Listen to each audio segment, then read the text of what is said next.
Alright, let's kick this into high gear and let's kick ourselves into the world of gaming. Hey, what's happening all my dragonlings? I am the Dragon God of Gaming, Damian, and welcome to the gaming news where we run down the list of all the rumors, lists, gaming and articles and news coming out of the gaming scene this week. Today, we have a lot of things to talk about, so let's pull back the curtain so I can explain the topics for today. So, boop. Hey. Hey, what's happening, everybody? It's your boy, Damian, and I am back again to give you some more news about the entire gaming scene this week. And, okay, let's forget about that. we have a lot of stuff on PlayStation 5. Like normal. So,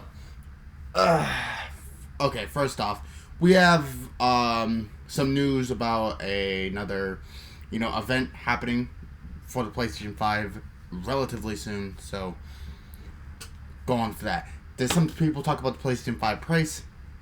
We got some of that. We also got some news from the Xbox, who are talking about the PlayStation 5 as well, so we'll get on that. And somebody very significant has been fired. So let's hop right into our first story for today. So let's do it. Anyway, the PlayStation 5. How many weeks have I talked about this? It's been going on for months. But the new article coming out of the notebookcheck.com, and this whole thing is written by one Daniel R. Decken, and he writes, phenomenal PS5 event rumored to include hardware teardown, backwards compatibility details, exclusive titles, release date, and the PlayStation 5 price. A big PS5 event is expected for late August or early September. Now, it writes, this is a rumor that Sony is preparing a potentially phenomenal show for the PS5 that will feature a host of revelations to delight even the most cynical PlayStation fan. According to the somewhat spurious sources, the upcoming event will reveal details about backwards compatibility, exclusives, and even the PlayStation 5 price. Please let this rumor be true, so I could stop harping on it. Please. Two commentators have been claiming that Sony will hold a PS5 related event in the upcoming weeks, although both have played it a bit safe by giving somewhat ambiguous timeframes. Considering the sources, a healthy pinch of salt is required here. Yes, like we always do. As both have been incorrect posts, has made incorrect posts about the PS5 in the past. However, it is interesting to see that they have agreed in that Sony will finally deliver an incredible PS5 event either in late August or early September. August 20th has recently started to become popular on social media as a possible date for the PS5 show, and this would fit in the TEDx's guess of late August. However, fellow social media commentator Roberto Serino, of course, who is still feeling some heat for the PS5 pre-order date snafu, and yeah, that was a horrible gesture, has been a bit more cryptic. Although he recently posted a photoshopped image that declares August 20th as the all-important day, he also linked Earth, Wind, and Fire's smash hit song September within the same post. Dude, the more reliable Jeff Grubb has commented that August is going to be kind of an Xbox month, so PlayStation fans may be in for a longer wait. But if the PS5 event involves the supposed details that TEDx is claiming, then it will be definitely worth the wait. According to the particular opinionator, the incredible show will feature a teardown of the console, more information about backwards compatibility, details about exclusives, and the official release date, and even the PlayStation 5 price. There is some weight behind the amazing claim, as Sony would likely to prefer to wait for Microsoft to reveal all first with the Xbox Series X and Series S, which could happen at the expected August Xboxing Day event, It is plausible that Sony is preparing a phenomenal show for the PS5 in September. Now, that would be around the dates where I even said that maybe they were going to go. Probably early September, where they're giving us enough time to wrap our heads around the PS5, let all the excitement build up, and getting some really good jabs at Microsoft. So I'm hoping this is true because we really need something to look forward to, and we really need to know an exact price because good lord. I've been drowning in that for months. Give me a damn price. Speaking of prices, this next one comes from PushSquare.com. It is written by Sammy Barker. And it says, everyone's talking about PS5's price again. Concern over high cost continues. Which again, take everything we hear with a grain of salt. We do not know. We are still eagerly anticipating a PlayStation 5 price announcement, but speculation seems to ebb and flow in enthusiast circles, with the delay of Halo Infinite this week seemingly bringing a fresh round of concern regarding the cost of Sony's next-gen console. And infamous Gamers Beat reporter Jeff Grubb, who's been a very vocal figure this year, has suggested the system could cost upwards of $500, which we were thinking that anyway.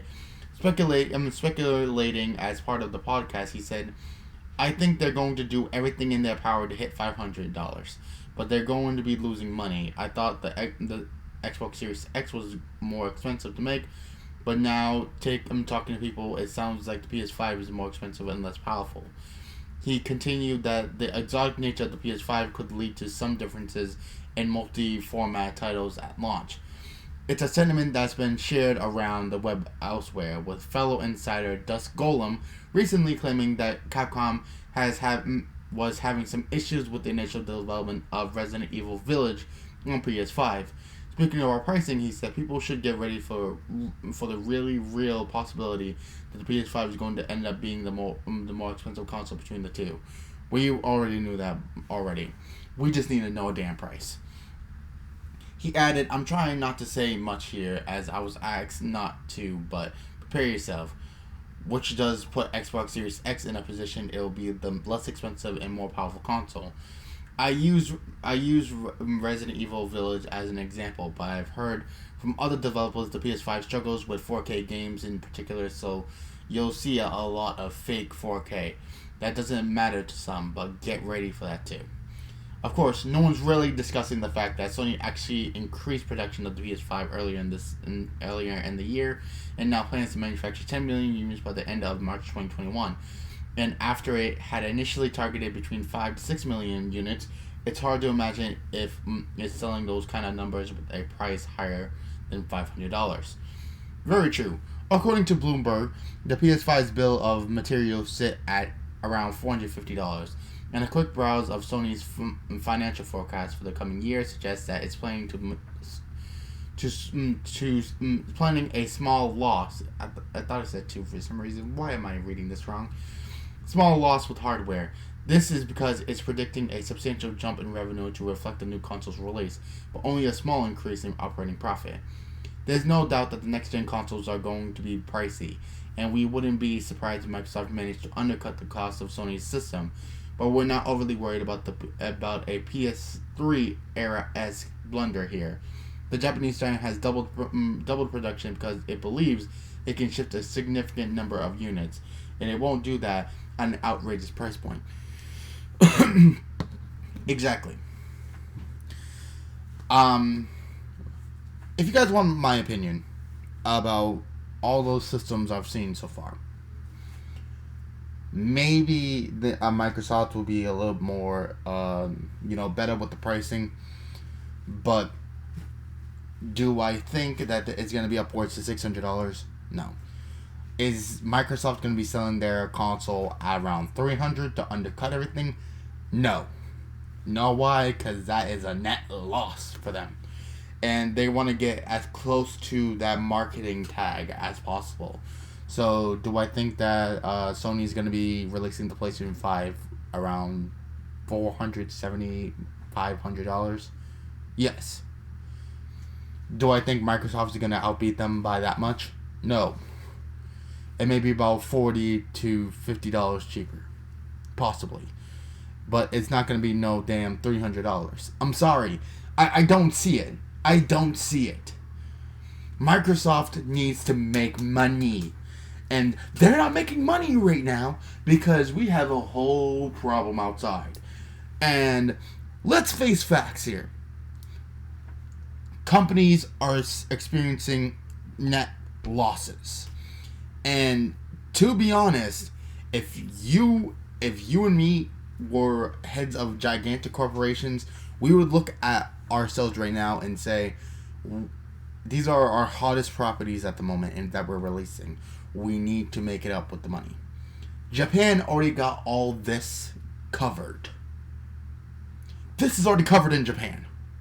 So do I think that Sony is going to be outbeat by Microsoft by all that much? Hell no. Because right now Microsoft, which is a US based company, they need the money at the moment. They really need to find something to keep everything going. And Xbox is really going to be needing it. So I apologize for everyone who's thinking, maybe that's the case. It's most likely not going to be. You need to think business rather than, how your heart desires.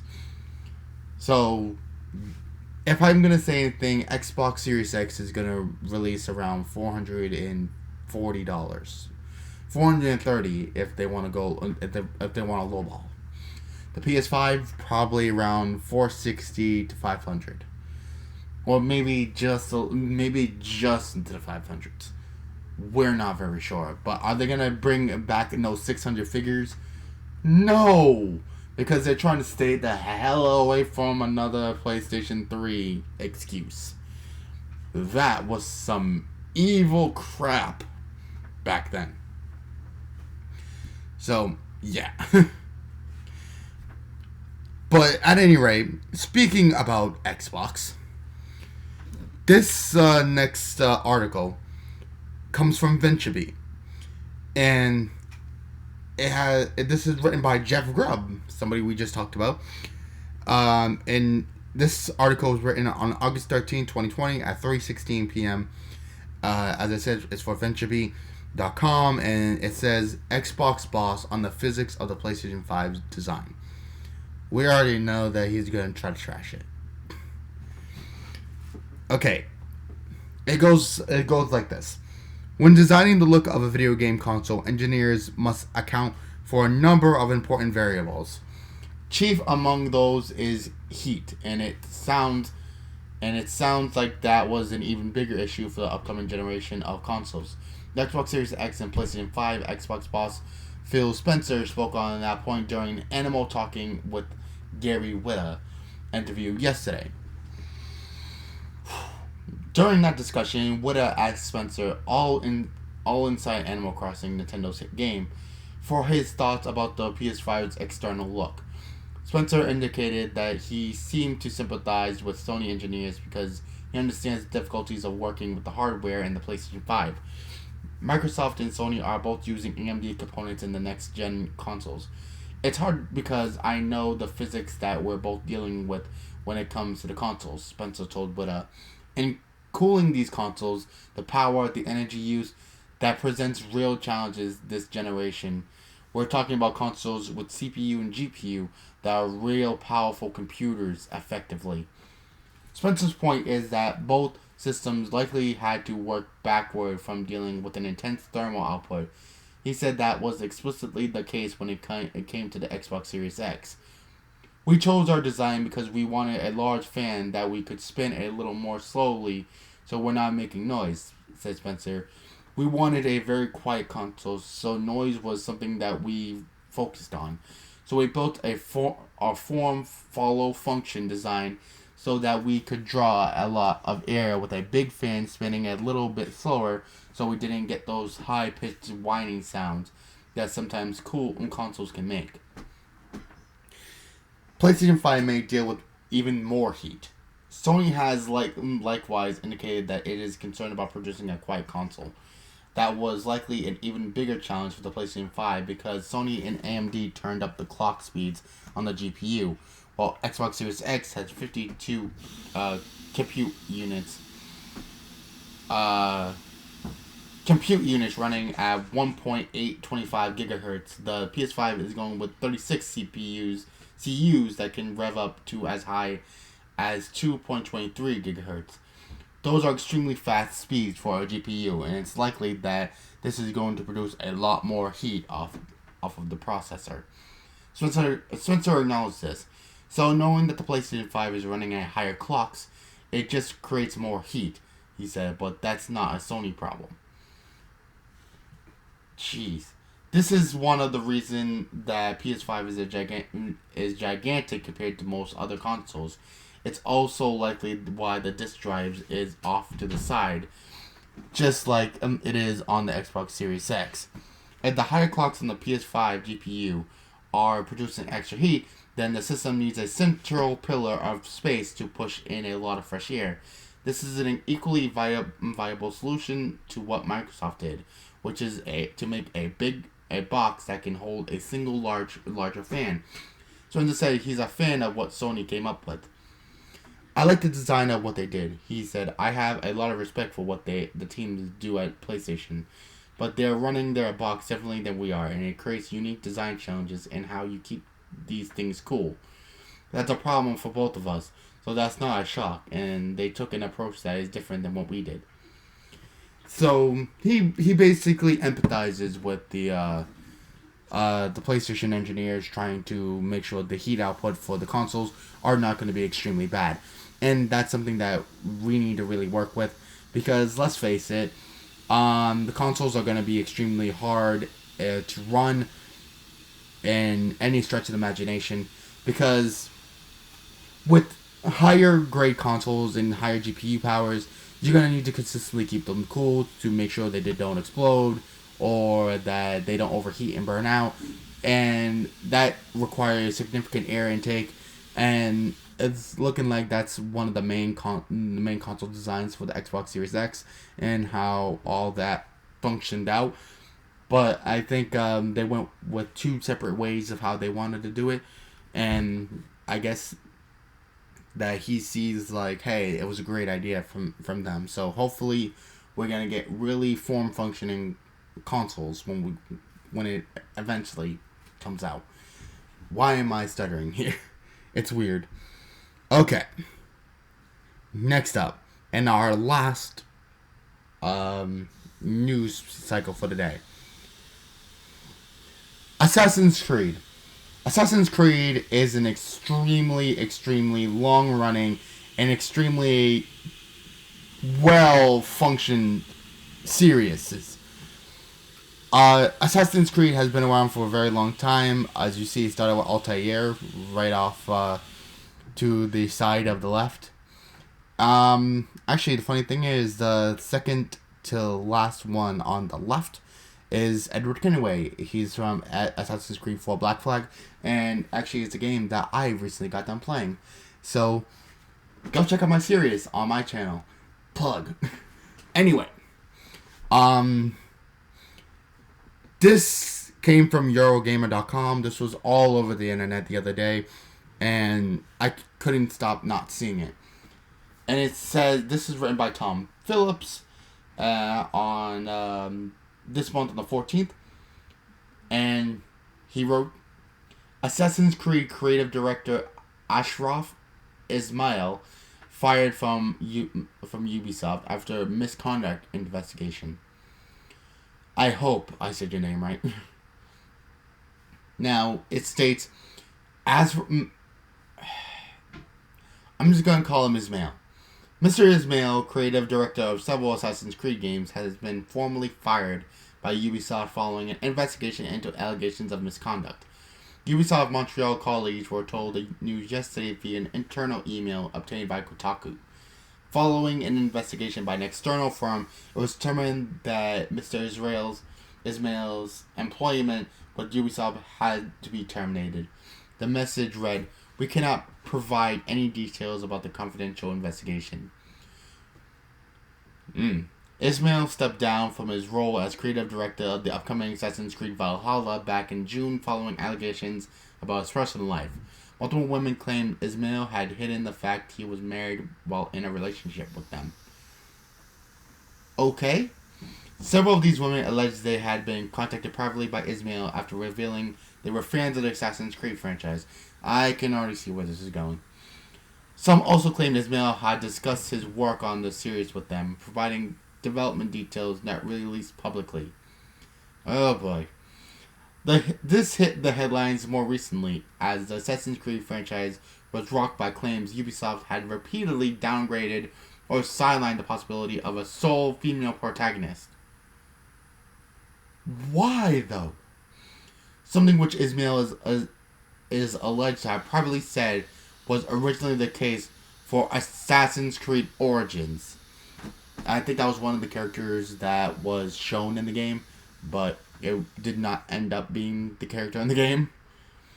Ismail served as creative director for Assassin's Creed 4 Black Flag, as we said earlier, Assassin's Creed Origins, and the upcoming Assassin's Creed Valhalla. His departure marks the latest in a line of high-profile figures to leave Ubisoft, following a wave of sexual misconduct and assault allegations. Why? As a result of investigations, Mr. Ismail has been dismissed from Ubisoft and is no longer an employee, a Ubisoft spokesperson told Eurogamer. And that tells you everything you need to know. Just don't be a freaking dick. Key word, ladies and gentlemen. Don't. Because people decide amongst themselves to skip that part. Don't.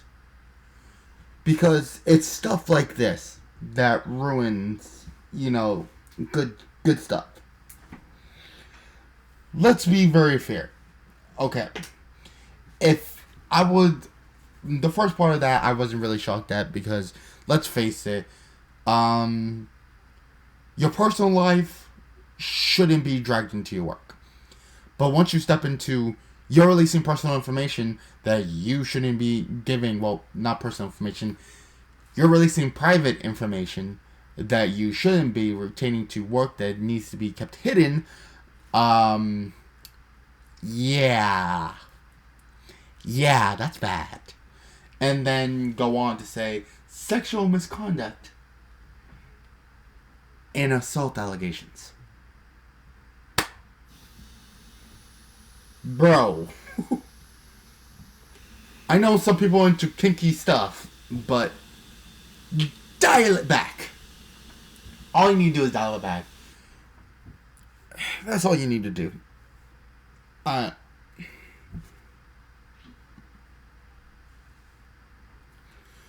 don't know what to say, guys. To be honest, people are stupid. Ladies and gentlemen, have a freaking conscience. Please. Because people are losing their freaking conscience. Keep your mind. And keep it rotating. If something doesn't seem right, don't freaking do it. It's called being smart. Cool? Cool. Anyway, ladies and gentlemen, thank you for watching the gaming news for this week. Hope everyone has had a wonderful day, and thank you so much for watching. It's been an incredible month so far, and the next time we come back here, when is the next date of my next gaming news? I need to check my calendar. It is the 23rd of this month. So that'll be 2 days after people are alleging that something is going to come out on the 20th. But I'm not holding my breath. Because I'm trying to wrap my head around everything. Well, let's be fair. A lot of things that's going to be happening is just going to be a dud. We're hoping that everything just falls into place for these consoles, and we're hoping that people start using their minds and their brains to actually come to a really good conclusion. I don't know.